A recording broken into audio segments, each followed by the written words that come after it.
Les accidents de la route impliquant des véhicules lourds ont parfois des conséquences que l'on n'aurait pas soupçonnées. Si les camionneurs s'en sortent généralement avec seulement quelques égratignures, ils peuvent aussi avoir des séquelles moins visibles. Victime d'un choc post-traumatique depuis un accident tragique, un ex-camionneur espère maintenant obtenir une aide financière du ministère des Transports du Québec pour développer un projet pilote. Mathieu Dion.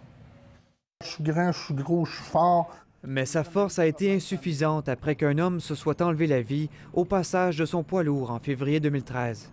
Jamais j'aurais pu penser que ça aurait pu être de même.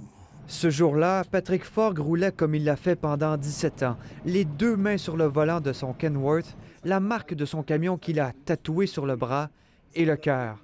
Puis l'accident a fait déraper sa vie. Mon corps fonctionnait, mais j'avais plus d'âme. Il n'a subi aucune blessure physique, mais le choc post-traumatique s'est installé. Les poids lourds, on oublie ça. Parce que j'ai fait un retour quand même au travail. Puis mon retour au travail s'est viré en catastrophe. Plus de 15 des accidents mortels au Québec impliquent un véhicule lourd et les camionneurs sont souvent laissés pour compte dans les heures suivant le drame. Demander à la personne qui a subi un choc post-traumatique de trouver lui-même les aides, c'est très difficile. Parce que la famille est en détresse. Mais s'il y a une aide automatique qui est déployée pour aider cette personne-là, ça va être plus efficace. Patrick reçoit des indemnités de la CNESST, mais le soutien psychologique serait arrivé trop tard. C'est pourquoi sa conjointe Karine et lui veulent démontrer la nécessité d'une intervention précoce.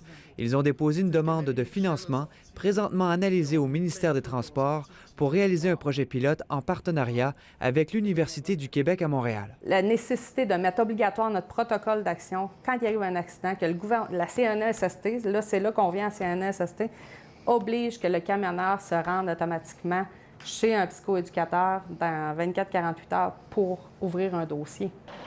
Devant un tracteur identique à celui que Patrick conduisait au moment de l'accident, les souvenirs reviennent, les mauvais comme les meilleurs.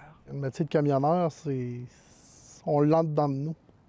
Ça prend beaucoup de place dans une vie, ça prend 90 de la place dans une vie.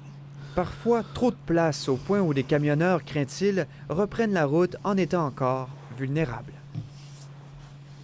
Ici Mathieu Dion, Radio-Canada, Québec.